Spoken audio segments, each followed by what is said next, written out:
I solemnly swear that I am up to no good. Messrs. Mooney, Wormtail, Padfoot and Prongs are proud to present the Marauder's Map. If you succeed tonight, more than one innocent life may be spared. Expecto Patronum! Hey everyone, welcome to Hogwarts, a podcast. Hey everyone, back for another episode of Hogwarts, a pod. And we got Chapter 7. We're already going to have issues. It's right in the title here. Anna is back with us. Hi. We were debating pre-episode starting how we're going to pronounce this. Boggart? I've always just said Boggart as I've read. I'm less confident in this, so I don't know which. I'll probably just switch. I'll probably say it 50 million different ways. Yeah, probably. Throughout the episode, yeah. Anyway, Chapter 7, the Boggart in the wardrobe. That sounds weird. The Boggart in the wardrobe. We also had a pre-episode in our sharing of notes, a nice little throwdown. So this might be an entertaining episode, everybody. So we'll see. It's been a while. Yeah. The previous chapter, Talons and Tea Leaves, featured essentially 3 major classrooms. This chapter starts out with 2 major classrooms. We see Snape and we see Lupin. 2 very different classrooms. Very different. And we'll just start with Snape's classroom. And it's obviously we've gotten a taste of it before because we've spent a lot of time there. And it's like the polar opposite of Trelawney's, really. Like Trelawney's is more the armchairs, the warmth. Whereas now you go into this cold stone, yeah. 2 polar opposite classrooms. Also, the teachers are very polar opposite in how they kind of conduct class. And obviously you get Malfoy kind of milking that injury more and more and more. Yeah, that kind of makes me angry. It gets old quick, doesn't it? How did Pomfrey even let him leave the hospital wing faking that injury? She had to have known he was faking. She knows he's fine. But anyway. Yeah, I mean, she would know right off the bat, so why did she let him leave with the sling and the wrappings? Just lets him milk it forever. To shut him up, probably? He's the worst. I could imagine her just being like, fine, whatever, leave. Just leave now. Because it does get old quick. His making fun of Harry with the Dementors gets old quick. Yeah. This gets old really quick. But that's, Draco for you in the early books here. So you have that going on, and then poor Neville just is not having it. It's terrible. Snape is so... I hate him. He was particularly aggressive in this one. And the worst part about it for me was not only do you degrade and humiliate Neville individually, you then bring everyone over to specifically focus on his failure. Well, also, what was he gonna do if Hermione hadn't helped him fix his shrinking solution?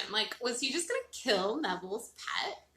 How was a teacher even allowed to do that? If Trevor had died, would there have been any repercussions for him? Any other teacher in the world, there would be repercussions for killing your student's pet. I feel also, has no one ever complained about Snape to Dumbledore and be like, hey, he's mistreating students. This one particularly badly. Yes. I get you want to stick up for your teachers, but also you got to have a discussion and be like, hey, be a little easier. Come on, Just man. don't be, cruel and bully. Be an adult. Yeah, I don't know. Maybe, I'm sure Neville is too scared to ever report him. Sure. I'm kind of surprised that Hermione wouldn't report him. But Snape is also Harry very can't cruel because to that her. seems like a personal grudge. Oh, yeah, Harry would never. Yeah. I'm kind of surprised that it's allowed to get to this level and no one's ever kind of come back at him for it. As far as a peer, an actual other professor or Dumbledore himself has been like, hey, can you not do that?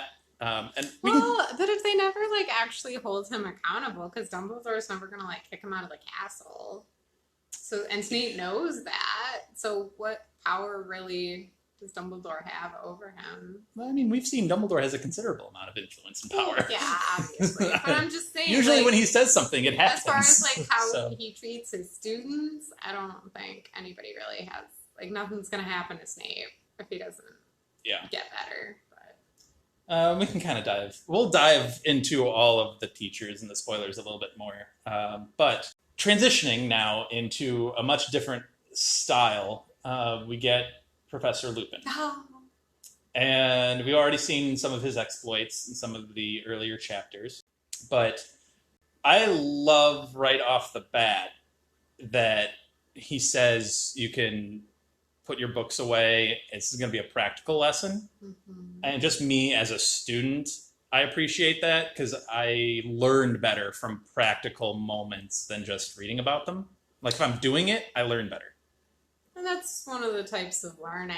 Me personally, I hated those lessons as Really? a student. Oh, I'm such a like book note taker learner. But as a teacher, I recognize how important lessons like that are. Especially this subject. So, well, right, exactly. This is the first time I ever find, which obviously it's the first good teacher they've had, but this is the first time I remember finding Defense Against the Dark Arts just fascinating. Like I wanted to Yeah. be in that classroom.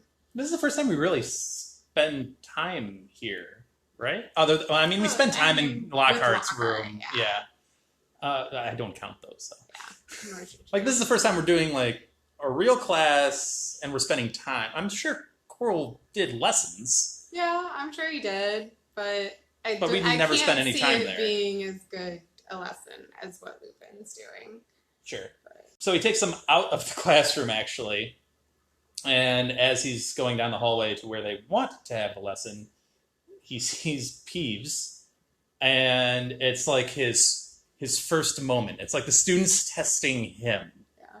And it's a really interesting moment of Peeves like making fun of him. Oh, how's the new guy going to react to Peeves?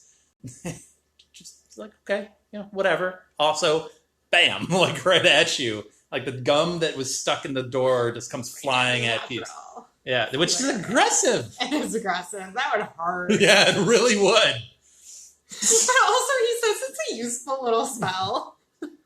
Who is going to find that spell useful other than a prankster? Mhm. I like how the students measure a teacher's legitimacy on how they handle Peeves.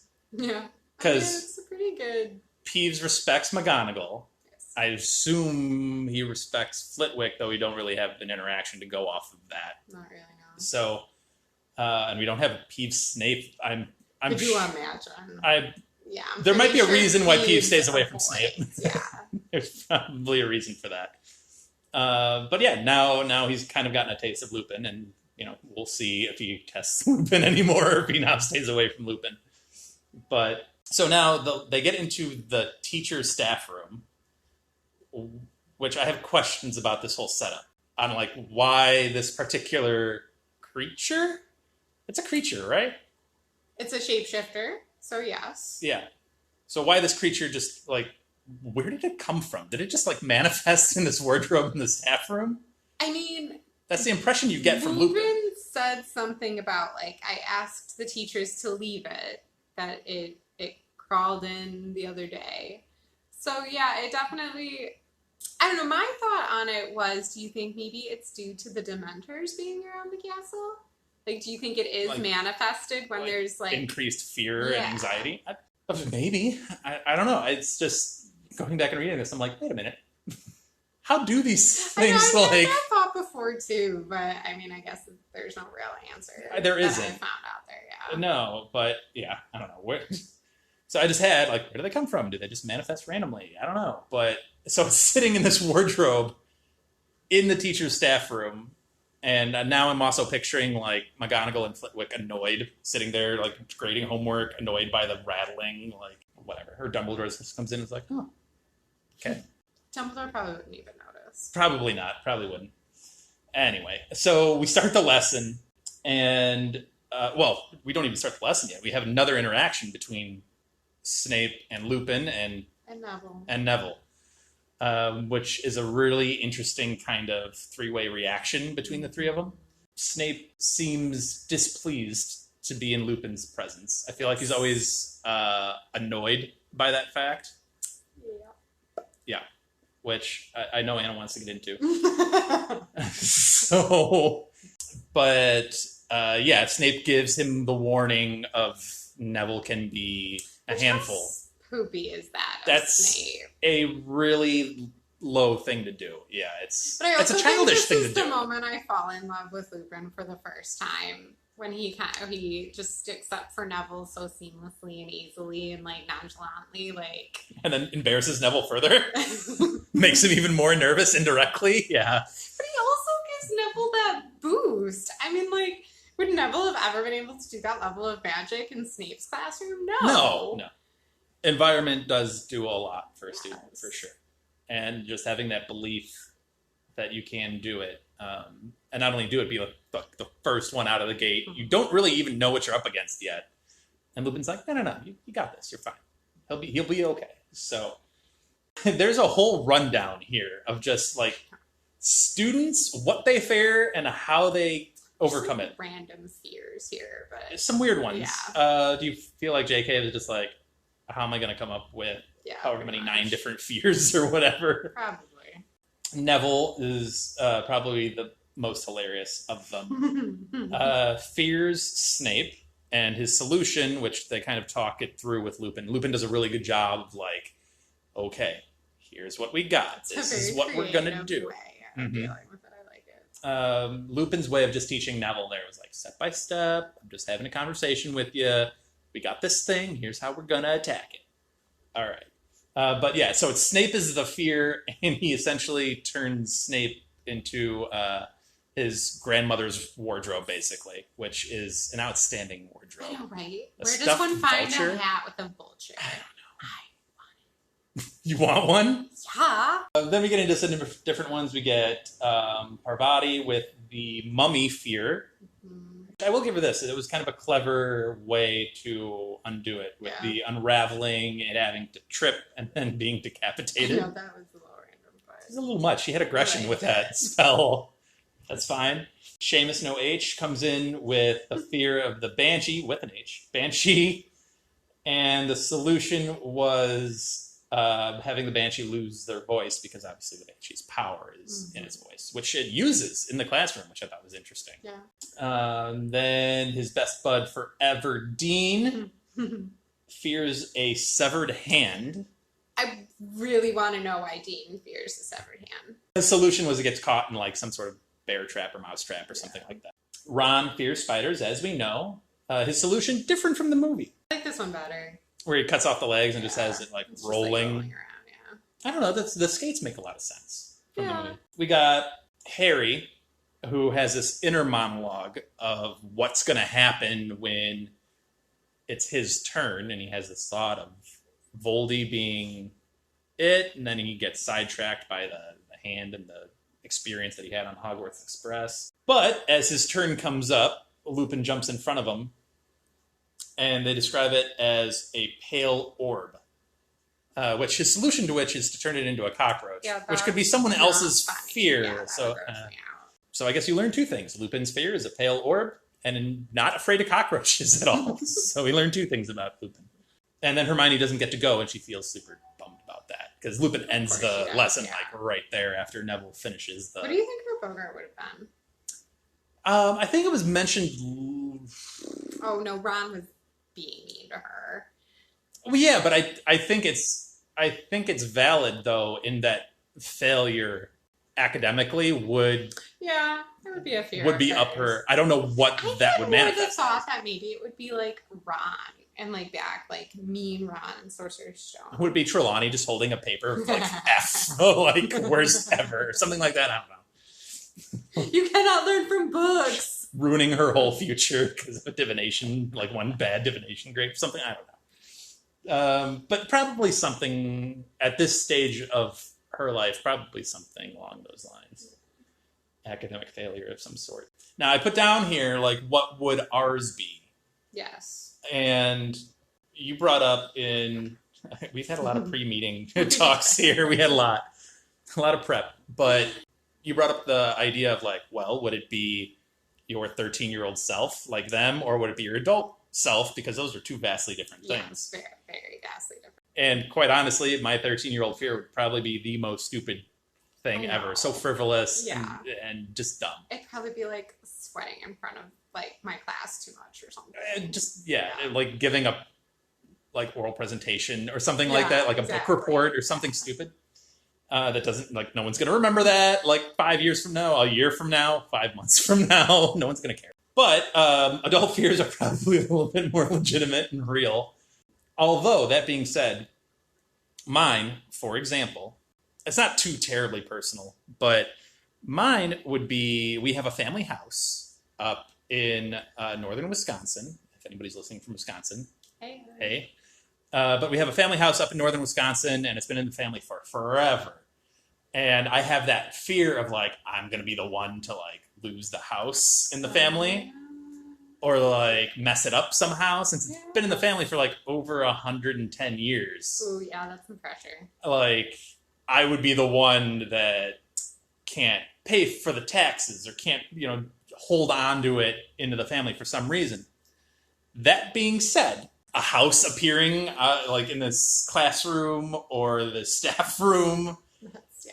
And it's like a fear of mine, but it's not a good fear for this. No. Because, and something like Lupin, I think it's similar to Lupin's. Yeah. In that fearing a pale orb is one thing.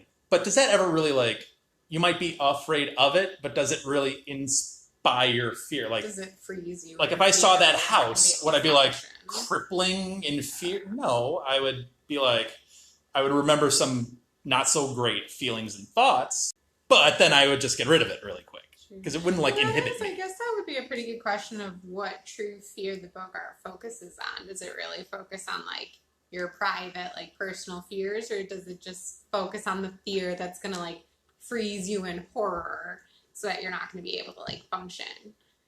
Yeah.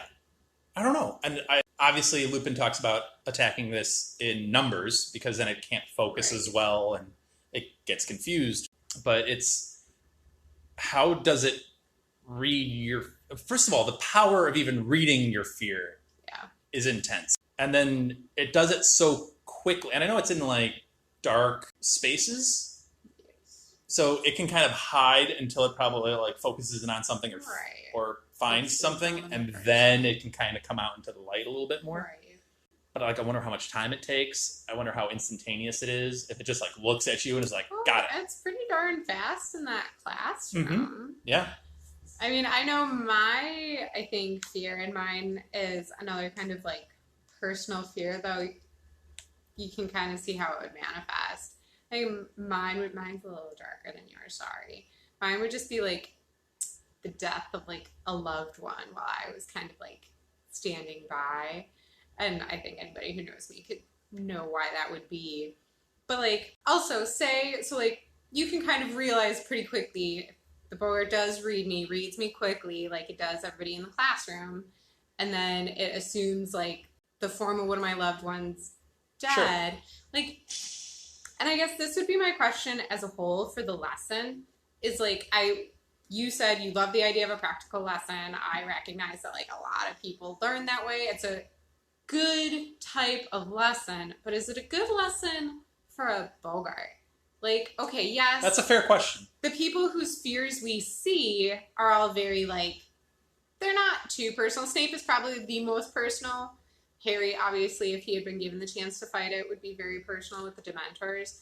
If I were to face it, I wouldn't want to necessarily let all of my peers know that. I wouldn't want to face that fear in front of all my peers. I agree with you. It could be it could go a bad way. Right.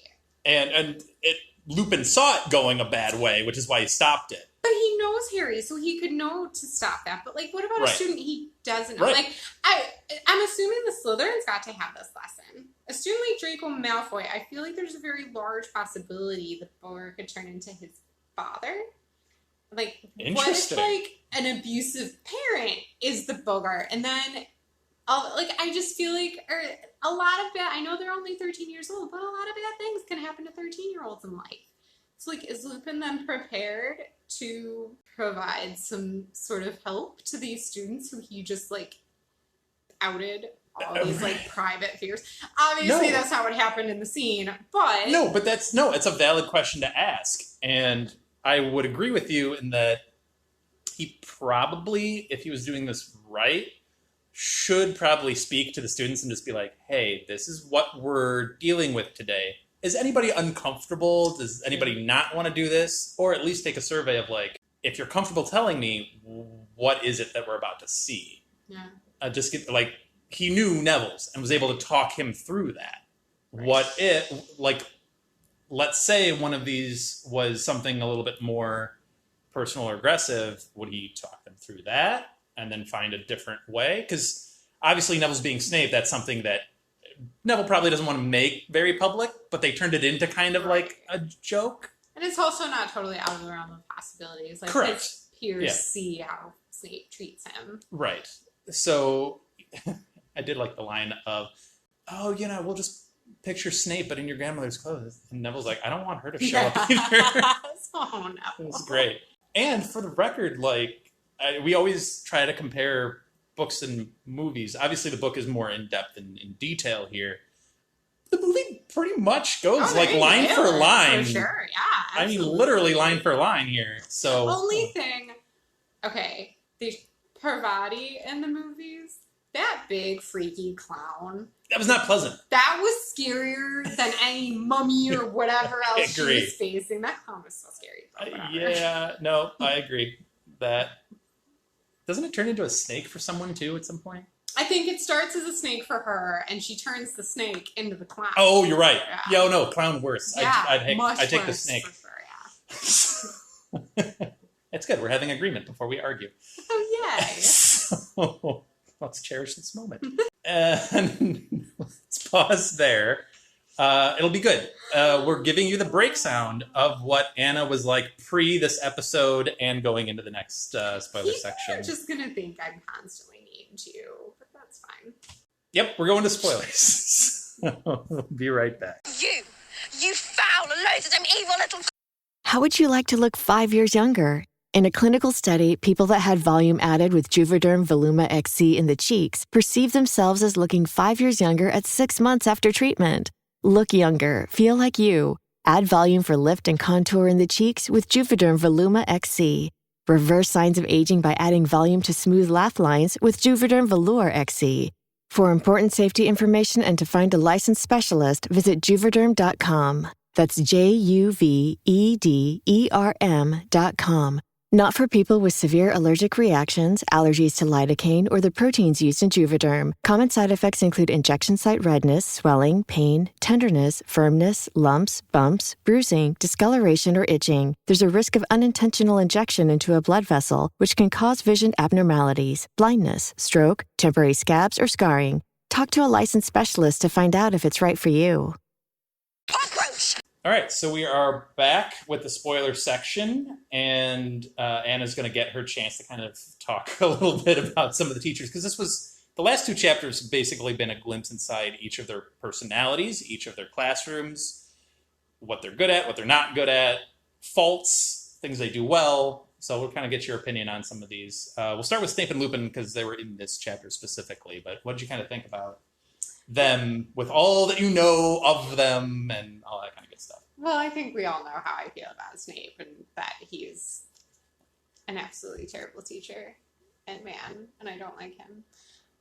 You're really not that opinionated on him. Yeah, no, I don't know that. No, people might have forgotten. We've gone toe to toe on Snape before. We don't have to have that discussion again. But on the exact to me, Snape and Lupin are on the opposite ends of spectrums, like teacher wise. Like Snape shows a lot of favoritism. He bullies his not favorites, and then you have Lupin, complete opposite. To me, Lupin is just the best teacher we see throughout the series, and yes, I'm including Minerva McGonagall in that. I just think he's kind. That says a lot coming from you. I know. I just think he's a fantastic teacher. Like, he incorporates book learning. He incorporates hands-on learning. He doesn't bombard with useless homework. His homework assignments that we see him give are actually helpful. again, he's kind. He's so kind. He listens to his students.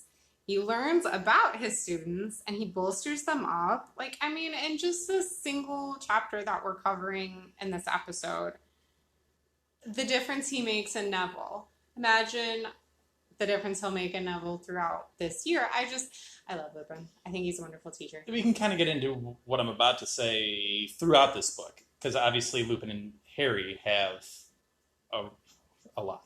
Yes. They have a lot. They do. There's a lot there. But I think when you get into Harry becoming kind of a pseudo Defense Against the Dark Arts teacher later on, I think he takes a lot from Lupin. Agreed. As how to teach the class, his personality of how to teach it. This is going to sound very self-serving after what you just said about Lupin, but as a teacher, because I have done some teaching, not as much as you when you were in college, and not as much as Elizabeth, obviously. Yeah. But I have done some teaching, and I look at myself as a Lupin-type teacher, where it is good. So far, my students have agreed, luckily. But no, I say that because I try to go off book a little bit, because books do only take you so far. Yeah. And books are great, and they do teach you a lot, but also the real world and experience, I believe, teaches you far more. Mm-hmm. And the most recent student I had said as much of like, I thought this was what I was going to be learning. I thought this was going to be my experience. And then you're teaching me all of these things that I didn't even know were a part of it. Right. And I think that's the true bit of teaching. Like, that's the lessons that are going to stick with you, not like me reading a paragraph in a book is not probably going to stick with me. Well, and I think that's why teachers don't get enough respect in general. Like, the people who don't appreciate teachers just look at it as like, oh, you're just reading them books. You're just putting stuff up on a chalkboard. But like, teachers are preparing young people for the world. They're life lessons within the lessons. Anybody who's just going by the book is not a very good teacher. So like, sure. Yeah. I will forgo the Snape debate and we'll move on to some of the other teachers. Really quick. Snape is not, I agree with you 100%. Snape's not a great person. I think he's got a very flawed, and some of that comes from his own traumas and some of the stuff that he's gone through. Both some of his own fault and some not his fault. But he's got some issues. And it is wrong to put some of those, because he very clearly does. He puts some of his issues onto his students, which is unfair and not right. That being said, I think he does know his subject, and I think he does. You can know a subject and not be a good teacher.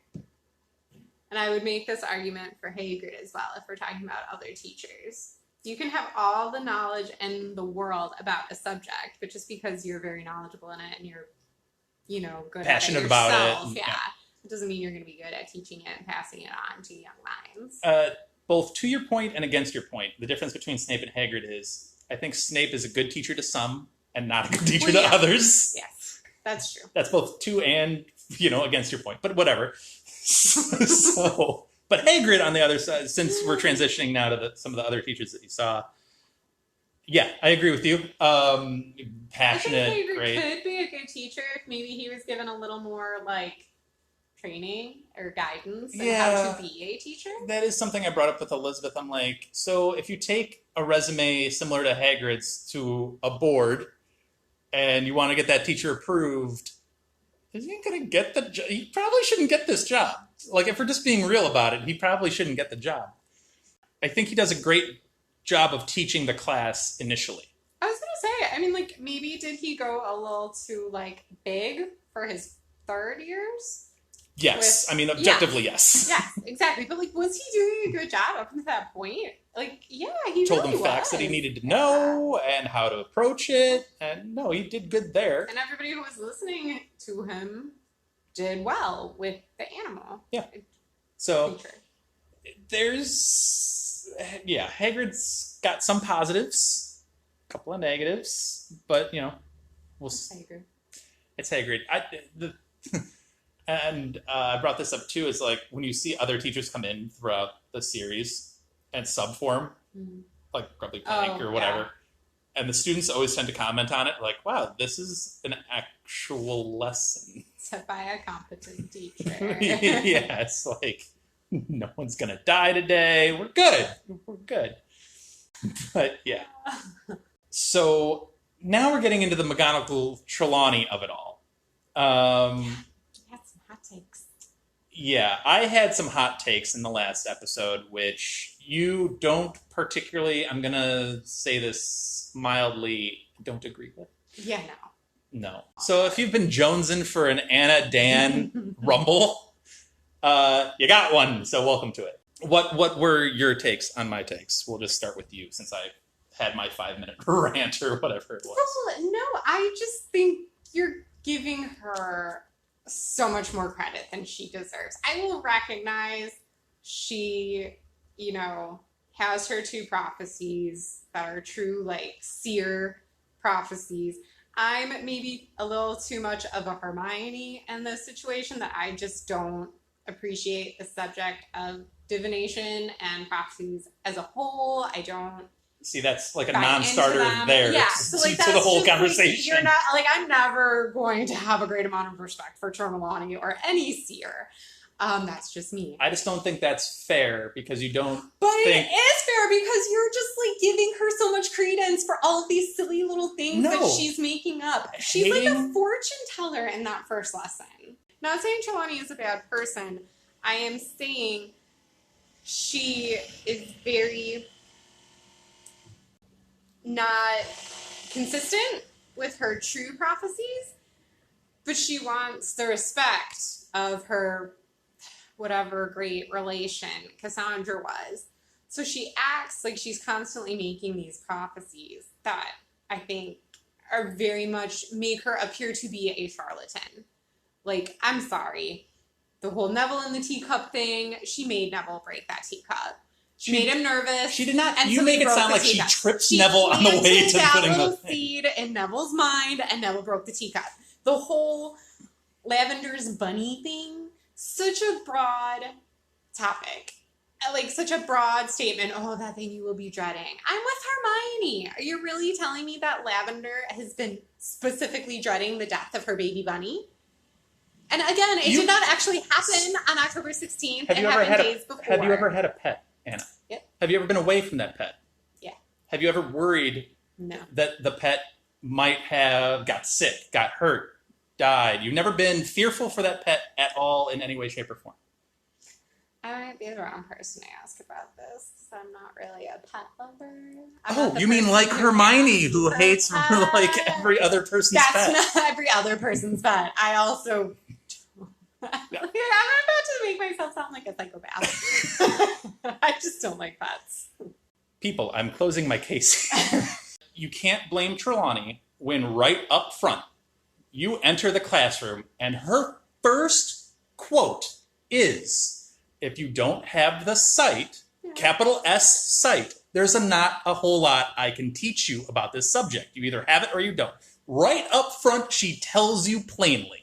And if you're giving Hagrid credit for telling you plainly about a hippogriff, and if you're giving Lupin credit for having a conversation, be like, this is what we're up against, what do you think, like having this conversation, she tells you right up front, and this is the nature of my subject. That's fine. I can recognize that. I can even recognize that she has the sight sometimes. Where I take issue is that you are trying to attribute all these tiny little made-up things. No, what I'm trying to attribute, sight. That's not correct. What I'm trying to attribute... That's what you're trying to No, that's what it sounds like you're saying.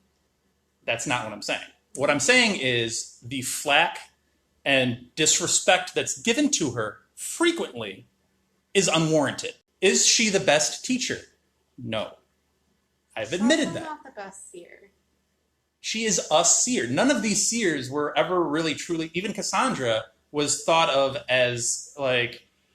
I think Elizabeth said she was cursed to have people never believe her. I'm just saying that the disrespect that Hermione shows her is rude and unwarranted. The disrespect that McGonagall shows her as a peer is rude and unwarranted. That is the only, for me, that is the only valid point you make. Like, I love McGonagall. I think she's a great teacher, but McGonagall is wrong. I agree with you. She is wrong in letting her poor views of Trelawney be known to her students. Like, she should just have her fellow teachers back at all times. And we know eventually she does have Trelawney's back. She stands up for Trelawney pretty hard. When faced with Umbridge. Yes. She still didn't have to. But anyway, yes, Minnie was wrong in so blatantly undermining another teacher to her students. She just was. I'll give you that. If you're at your job. Yes, okay.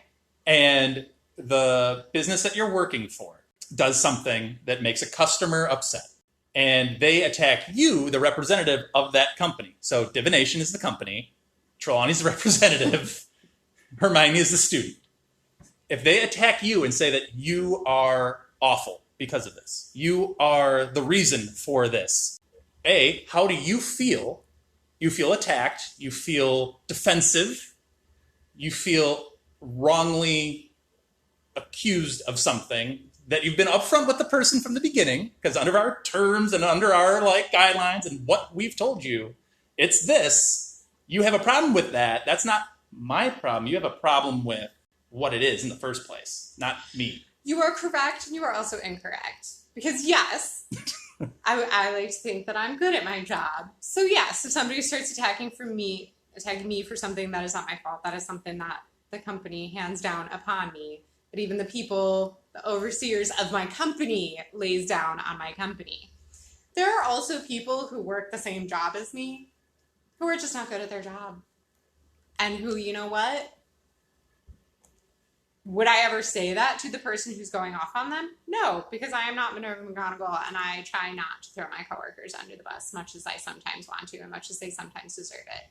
But there are varying levels of a good person, a good worker, and a company. So in Trelawney's case, if you're McGonagall now, I wouldn't throw her under the bus, but I wouldn't have much respect for her. You run your classroom one way. Yeah? You run your classroom one way. Trelawney runs her classroom another way. Just because that way is different from you, does that give you the right to say she is wrong in what she is doing? Okay, well, two very different subjects, so obviously two very different minds approaching a way of teaching.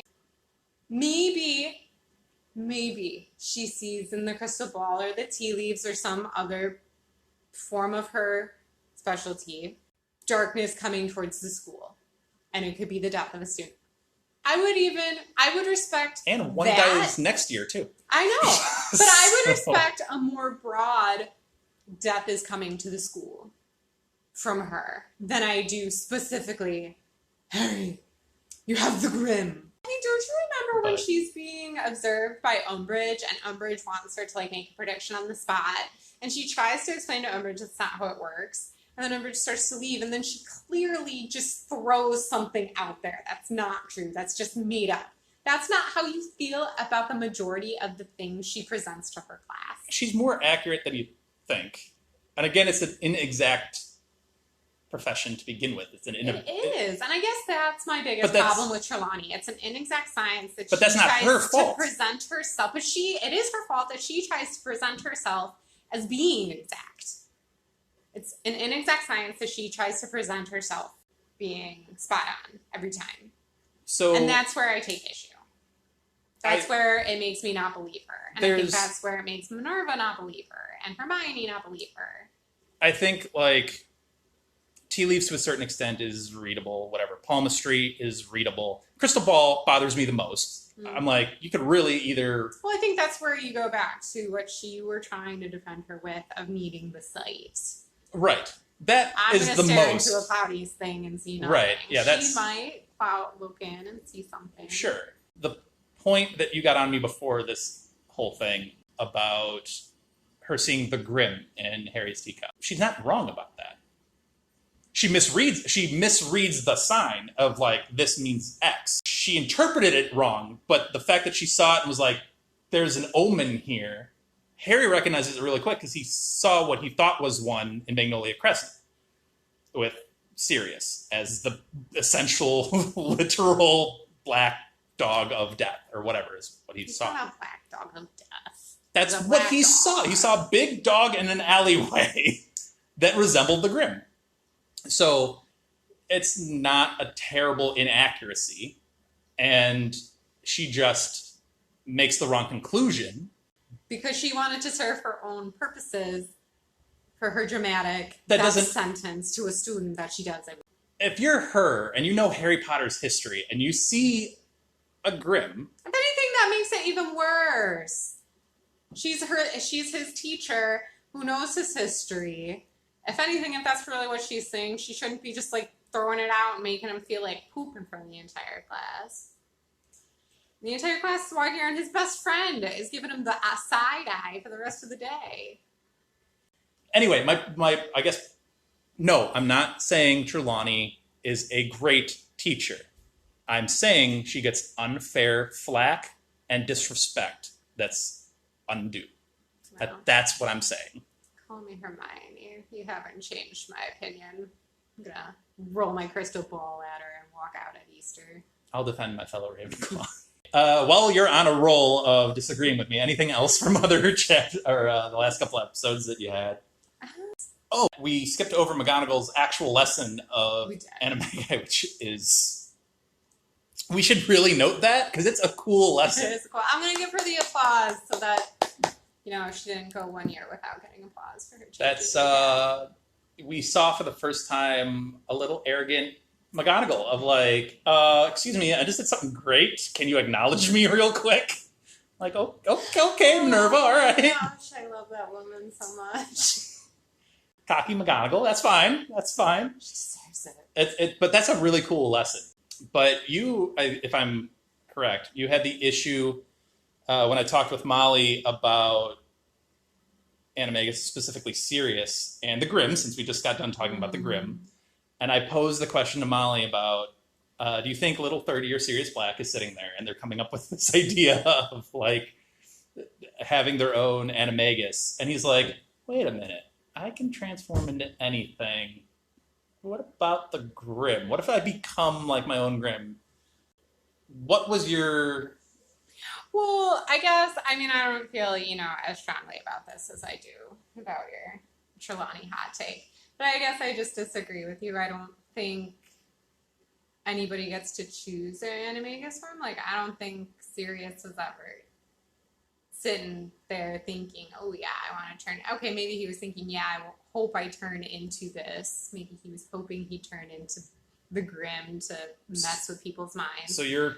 I think it's kind of an inherent trait within you, kind of similar to like a Patronus, that, people don't choose their Patronus. You are able to perform the magic. You learn how to perform the magic, and something that is representative of your inherent person bursts out. Interesting. So you're thinking like McGonagall's teaching this lesson, and she teaches or tries to teach them that this is a thing. By the way, how come more of them don't listen to this lesson? I know, right? Well, because Trelawney messed them up. That's a big eye roll for me. I actually... He did. He actually moved his whole head. I think I might have actually strained my eyes in that eye roll. So she's teaching this lesson, and let's say Seamus decides like, oh, this is something I want to pursue. It's not something where he can be like, I want to change myself into a dog here, or it's not like I'm blanking on what Tonks is called, Metamorphosis. Yeah, because that's not something she learns. That's something inherent in her. That's like an ability that she's able kind of shapeshift. She's able to change her appearance at will. I imagine this is a branch of magic that not everybody's able to do, even if you know how to do it. Well, right. That's why there's so few registered Animagus. Yeah. And that's why it takes, great, yes, they're students, but that's why it takes, James, Sirius, and Peter 2 years to be able to fully, safely transform. But I think the reason Sirius and James transformed into such large animals was they were really powerful, wizards, and James had an inherent talent for transfiguration. Peter, not such a talented wizard. very small. Obviously, there's more meaning behind what he transforms into that can be discussed much later. But small animal, not as talented. So I don't think that's his choice. I think that's something to do with his ability. Yes, a cat could be relatively small. Yes, I think McGonagall is very powerful. But, you know, it's still in the realm of things. Would I guess that James and Sirius are more powerful than her? Yeah, I probably would. Wow. That's a big take, too. That's an aggressive take. Okay, but it's me. Like, does that really surprise you? That James and Sirius is Yeah. more powerful than McGonagall? That does surprise me. Especially... I would like to know what Albus Dumbledore would transform into as an animagus. Because I don't think it would be a phoenix. No. That's interesting. I don't know. I kind of don't want to get away from your James and Sirius is more powerful than Minerva comment. That kind of surprised me. I don't know. I mean, obviously she's very powerful and talented. She's also, you know, lived a much longer magical life. And so I guess I just, you know, James and Sirius were cut so short. But, I mean, the fact that they were brought into the Order of the Phoenix so young. They never really truly hit their magical prime. Right. And so I feel like the fact... They were talented. What they had already done up to the age of 21 compared to, you know, if they had reached McGonagall's age, are you really telling me they probably would not have surpassed her? Like, let's imagine James Potter and Sirius Black, if you will, at the Battle of Hogwarts. Minerva McGonagall did some very impressive. Minerva handled herself quite well. Magic in that battle. She did. I think some of everyone's favorite magic. She did herself quite well. Right. But I'm just saying, I don't know. She took on some pretty powerful entities. And did some insanely powerful I'm not magic. trying to knock my girl Minnie. I'm not. I'm just saying, you know, again, there is a reason Voldemort went for James and Lily before Frank and Alice. What were the three things that had James and Lily facing off personally against Voldemort 3 times before, you know, this prophecy was made? I think, you know, there's a lot of talent that were we to get the Marauder series that I dream and hope for every day of my life. Wasn't that something else that you nitpicked with me before the episode about James and Sirius showing, what was it, maturity or something like that before they... One of our previous episodes together, we were talking about, I was kind of going on my not liking Gary Oldman as Sirius Black discussion, and we talked a lot more about that than I think either of us thought we were going to. Fair. And I was just kind of listening to it, and I feel like I did not defend them well enough, and like I feel like both of them just show more. James in particular, Sirius could have shown some more emotional maturity. Wow. But James, I mean, like, think about it. James freaking saved Severus Snape's life at the age of, how old were they? I think they were 15 when Sirius sent Snape after Lupin and the Shrieking Shack. Yeah. And already at the age of 15, it must have been 16, because 15 would have meant Snape's first memory, and James was not there yet. But I just, like, James shows a lot of caring for his friends, for Lupin. Like, I just feel like they don't get, you know, enough respect. I thought you were going to say a different word. I thought you said they don't get enough time, which was my point, is they don't get really a whole lot of time to show that. Like, Lupin gets a whole book. Right. Lupin gets a whole book, which I think he ends up getting overlooked a lot more when Sirius becomes more of a prominent character. Like, I feel like Harry almost forgets exactly how much Lupin did for him and means gets to him at odds in this with book. Lupin a little bit. He does, which is, you know, fair. But I just think it's weird because he gets the knock on Sirius is that he treats Harry too much like James, and Lupin treats Harry too much like a kid. You know what I mean? Like, Lupin always looks at him like, no, we got this. Like, don't worry, and shoves some of his ideas to the side. a little bit. Like with Snape specifically, he just discards those ideas and things like that away. Everybody does that to Harry. Lupin's not the only one. But Harry goes to Lupin specifically with a lot of these because he respects him so much, obviously. And Lupin's just I like... guess I've always thought of it more as like Harry brings it to Sirius and Lupin happens to be there. Well, there's a certain time when Sirius is not there anymore, so then he brings it to Lupin. So it's like... And Arthur's too, and so help me, this is our daily... We'll give Arthur his moment. We will. There's a lot to talk. There's a lot to talk about all of these relationships. I was too all over the place with my James and Sirius. My mind was just kind of like... My only point to that was just you just don't get enough of that. And your point was accurate. They didn't have enough that was life. Exactly what you said last time, which is true. I'm not debating that at all. But I guess even though they didn't have enough life, I feel like James in particular is not given enough kudos for the emotional maturity he showed in the lifespan that he had. James grew up. In James's defense, Lily did find something in him that she loved, which is not a small thing. So there is reason for that. There you go. There's your me being positive. I am. It's not like I hate James Potter. I don't. There's me defending James Potter for what's your tally at for the first however many episodes? How many times I've brought it back to James Potter? That count was you out of nowhere bringing up James, which I still think is at 1 because I brought up James this time. So whatever. Anyway, we're running long. Any other thoughts that you have? Before we jump in, she's going to return for Chapter 8.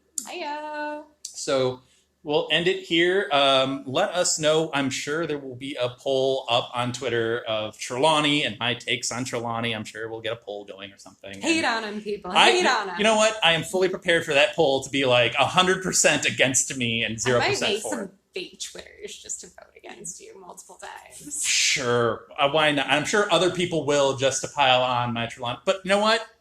I'm fine with it. Bring it. I can handle my own, so that's fine. Anyway, with that, we'll close it here. Do go to our Twitter and Instagram. It's great stuff. Please follow us there. And we will catch you on the next one. Thanks. Thank you for listening to Hogwarts, a podcast. If you like what you've heard, please click the subscribe button on your preferred podcasting app and follow us on Twitter and Instagram at Hogwarts a Pod.